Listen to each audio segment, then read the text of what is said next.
No ano de 1944, os aliados já sabiam que venceriam a Segunda Guerra Mundial.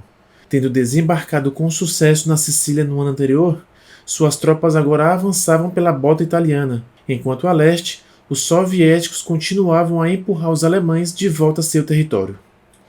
A isso foi adicionado o sucesso da Operação Overlord na Normandia e da Operação Bagration na Bielorrússia. Diante dessa situação, não era de se estranhar que os futuros vencedores já trabalhassem nos planos de administração do mundo do pós-guerra, e especialmente na Europa, na ocupação e divisão da Alemanha. Como sabemos, durante a Conferência de Potsdam, realizada de julho a agosto de 1945, as potências vitoriosas acertaram definitivamente o destino geral da Alemanha, com a divisão de seu território em 4 zonas de ocupação, bem como a implementação da política dos 4Ds. No entanto, o que foi acordado em Potsdam pelos vencedores foi apenas um plano geral, ou seja, sem prejuízo de cada ocupante poder implementar uma política adicional na sua zona de ocupação.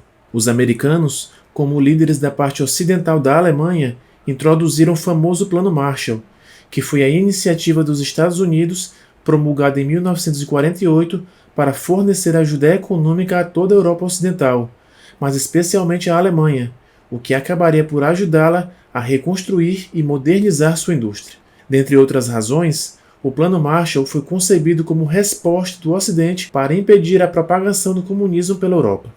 Entretanto, apesar dessa grande iniciativa dos americanos em relação ao continente europeu, a verdade é que de 1944 a 1947, o governo dos Estados Unidos considerou seriamente um outro plano para a Alemanha, que era bem diferente do Plano Marshall.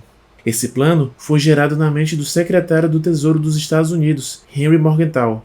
O nome do plano carregava seu sobrenome e defendia a destruição da maior parte da indústria alemã com o fim de assegurar que eles nunca mais pudessem voltar a se armar.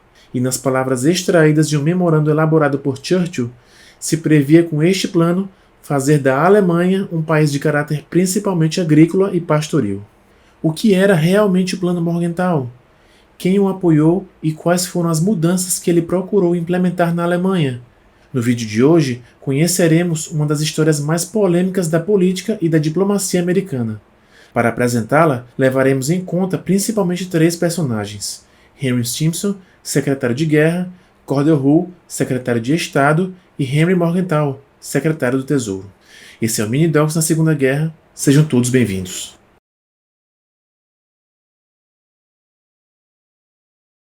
Henry Morgenthau Jr. nasceu em Nova York em 1891, numa rica família judia alemã. Ao contrário de seu pai, um magnata imobiliário e diplomata, ele estudou arquitetura e engenharia agrícola na Cornell University. Pouco depois de concluir seus estudos, conheceu Franklin Roosevelt, cuja amizade continuou ao longo dos anos.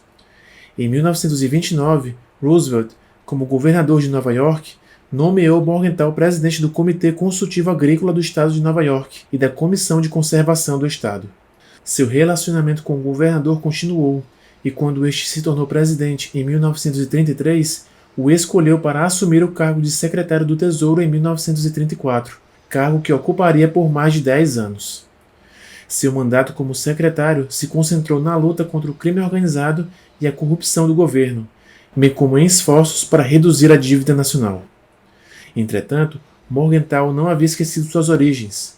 Além de todas essas ações, ele também promoveu em seu cargo outras de natureza diferente, especialmente aquelas destinadas a ajudar os judeus europeus. Em 1943, a Secretaria do Tesouro promoveu a celebração do Congresso Judaico Mundial, tendo como objetivo resgatar judeus na Europa por meio de contas na Suíça. Alguns meses depois, Morgenthau criou o Comitê de Refugiados de Guerra e facilitou os procedimentos para a imigração de judeus europeus para os Estados Unidos, onde, graças a isso, cerca de 200 mil chegaram. Tendo isso em mente, chegamos a 1944. O método americano proposto para a punição dos principais líderes nacionalsocialistas foi apresentado pelo próprio Henry Morgenthau, que defendia a execução sumária dos chamados arquicriminosos, ou seja, os principais líderes. No entanto, o problema aqui é que para Morgenthau, a culpabilidade do regime nazista não se limitava às suas principais figuras. Para ele, essa culpa se estendia a toda a nação alemã. Em uma data não especificada naquele mesmo ano, ele escreveu um memorando intitulado Programa Sugerido para Depois da Rendição Alemã, que apresentou ao presidente Roosevelt, e de fato, o original ainda está no Museu Franklin Roosevelt. Esse memorando era a minuta do que viria a ser conhecido como Plano Morgenthau. Na elaboração do plano, Morgenthau teve a ajuda de Harry Dexter White, seu braço direito no Departamento do Tesouro e elo com o Departamento de Estado de Cordell-Hull. White era descendente de judeus lituanos especialistas em assuntos financeiros internacionais. Ele também é lembrado por ter sido um dos principais arquitetos da criação do Fundo Monetário Internacional e do Banco Mundial, e ao mesmo tempo por ter sido protagonista de um notório escândalo quando foi formalmente acusado de ser um espião soviético, embora essa última acusação lhe tenha sido imputada apenas anos depois. Agora, focando em 1944, Dexter White ainda era colaborador de Morgenthau e, como mencionei, foi coautor do memorando que escreveria com ele. O texto final que seria apresentado ao presidente Roosevelt continha vários pontos, e sua aplicação retiraria da Alemanha qualquer possibilidade de um novo renascimento militar.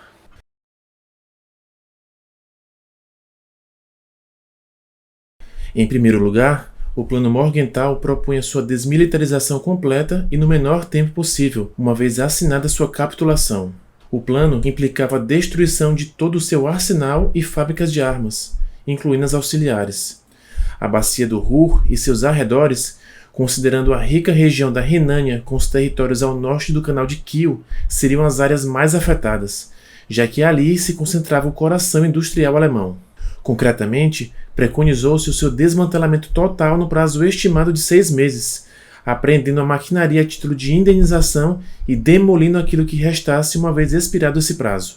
Com isso, os habitantes daquelas regiões seriam obrigados a emigrar para outras localidades, deixando o local como uma zona internacional sob o controle de algum órgão das Nações Unidas.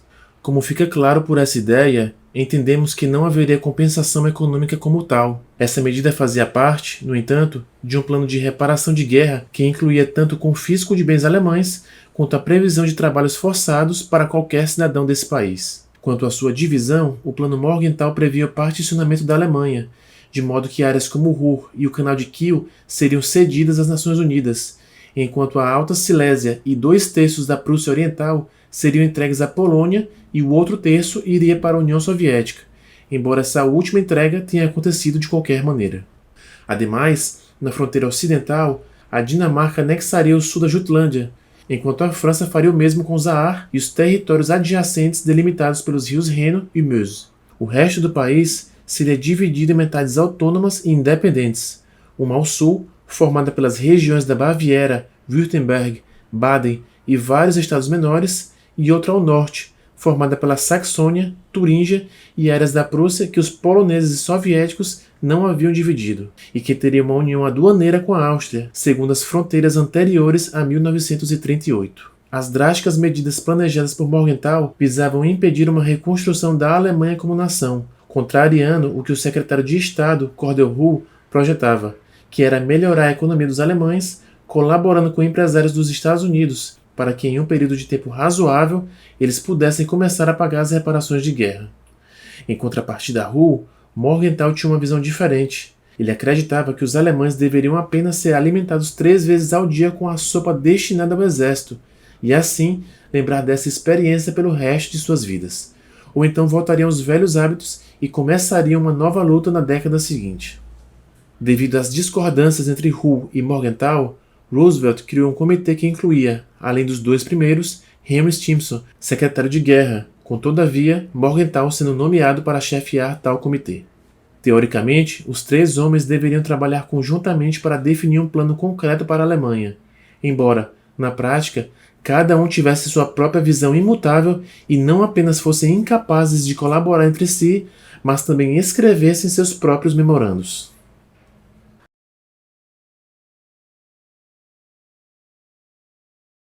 Após idas e vindas, no final, Morgenthau saiu ileso do confronto, já que Cordell-Hull adoeceu e posteriormente renunciou por motivos de saúde, embora alguns autores, como Thomas Fleming, considerem que sua renúncia foi causada pelo caso Morgenthau. Por esta razão, o presidente Roosevelt, que levaria Hull como conselheiro à segunda Conferência de Quebec em setembro de 1944, acabou nomeando Morgenthau para substituí-lo. É também possível que esta designação tenha sido influenciada pelo fato de Roosevelt ter a intenção de construir pontes com Stalin, com Morgenthau admitindo publicamente sua admiração pelo líder soviético, embora, para ser sincero, as convicções do presidente norte-americano também não fossem tão diferentes das de Morgenthau. Em uma carta de 26 de agosto de 1944 à Rainha Guilhermina da Holanda, Roosevelt escreveu: existem duas escolas de pensamento, aqueles que seriam altruístas para com os alemães, esperando torná-los cristãos novamente por meio da bondade amorosa, e aqueles que adotariam uma atitude muito mais dura. Decididamente pertenço à última escola, porque, embora não tenha sede de sangue, quero que os alemães saibam que, pelo menos desta vez, perderam definitivamente a guerra. Entretanto, as expectativas de Roosevelt na Conferência de Quebec foram de encontro às de Churchill, que não gostara do plano Morgenthau, ou pelo menos não em sua totalidade. Entre outras coisas, o primeiro-ministro britânico disse que se o plano fosse implementado conforme redigido, a Inglaterra seria acorrentada a um cadáver, e apesar das duras negociações para fazê-lo assinar o memorando de Morgenthau, o primeiro-ministro continuou a se recusar. No final, disse Roosevelt, tivemos que comprar a decisão. Deixe-me explicar. Morgenthau disse a Churchill que, em troca de a Grã-Bretanha aceitar o plano e sua implementação, os Estados Unidos lhe concederiam créditos no total de 6 bilhões e meio de dólares. O próprio Churchill diria em suas memórias: no começo me opus violentamente à ideia, mas o presidente e o Sr. Morgenthau, de quem tínhamos muito a pedir, foram tão insistentes que finalmente concordamos em considerá-lo. Consequentemente, o primeiro-ministro britânico deu luz verde à aceitação do plano, embora com algumas alterações, como a modificação do ponto referente à partilha da Alemanha. Mas antes que Churchill estivesse pronto para assinar o memorando, mais vozes de protesto surgiram.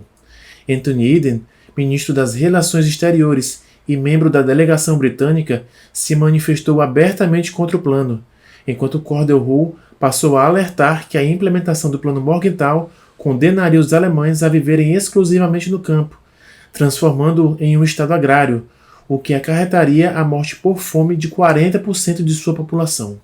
O secretário de guerra, Henry Stimson, se desentendeu inclusive com Roosevelt, chamando o plano de um crime contra a civilização.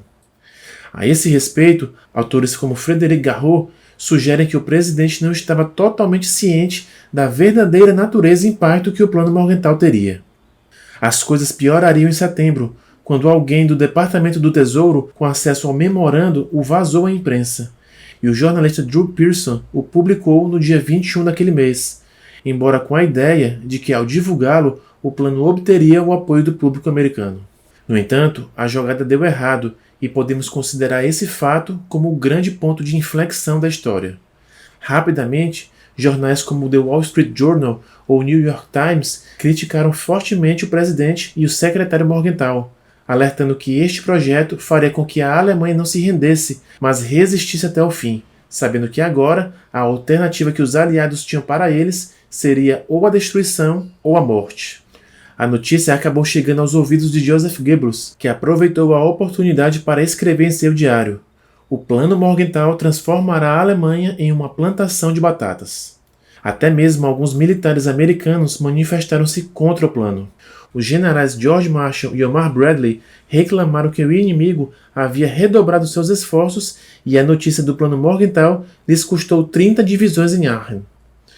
Como resultado, os protestos de objeções forçaram Roosevelt a recuar parcialmente, distanciando-se pessoalmente como se nada tivesse a ver com isso. Em 29 de setembro, foi relatado que o presidente Roosevelt havia devolvido a responsabilidade pelo planejamento da Alemanha ao Departamento de Estado. Tudo indicava que, embora Roosevelt nunca tenha rejeitado publicamente o plano Morgenthau, ele estava se afastando de suas implicações. A historiadora Doris Kearns Goodwin resume o caso da seguinte maneira: quando a notícia do plano draconiano vazou para a imprensa, um forte protesto surgiu dentro do gabinete de Roosevelt, e a ideia morreu silenciosamente. Entretanto, apesar de todo o escândalo, a decisão de planejamento do pós-guerra já havia sido tomada e a política americana na Alemanha estaria de acordo com os desejos de Morgenthau.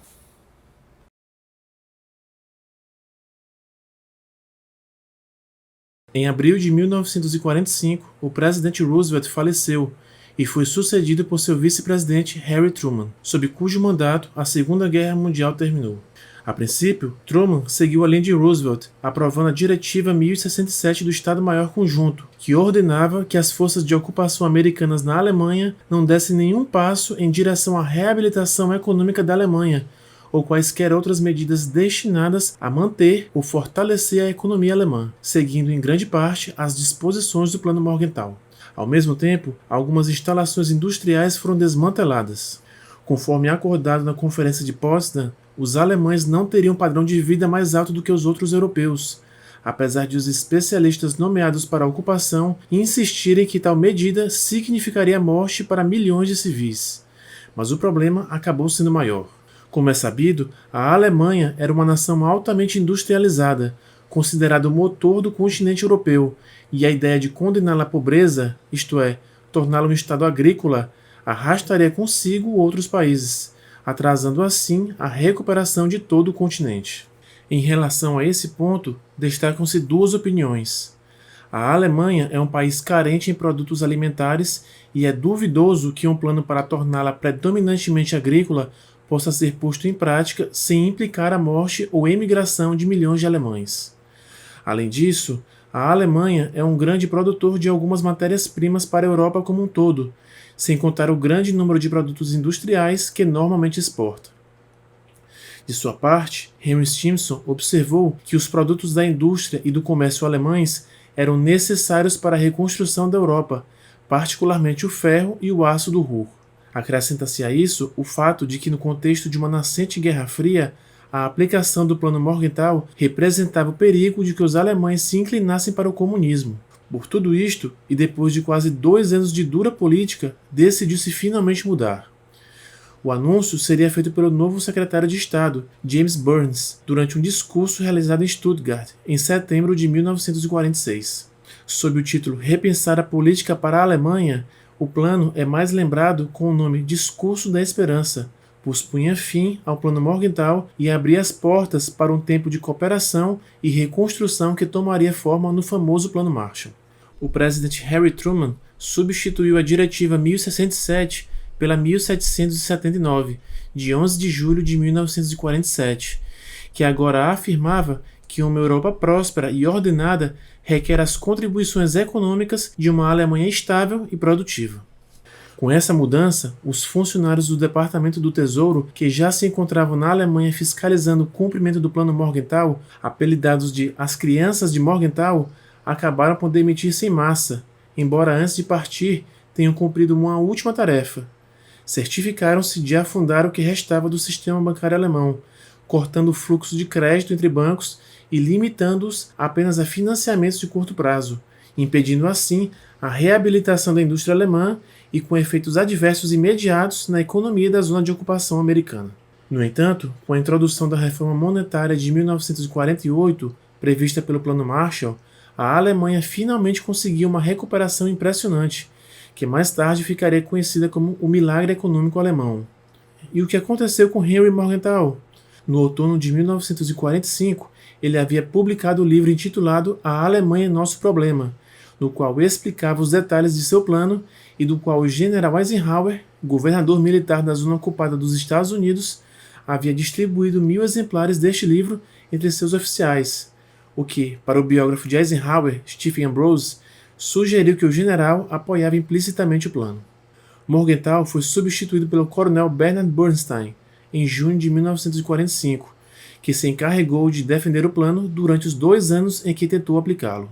Enquanto isso, o ex-secretário se dedicou a trabalhar em entidades filantrópicas judaicas e até atuou como consultor financeiro do recém-criado Estado de Israel.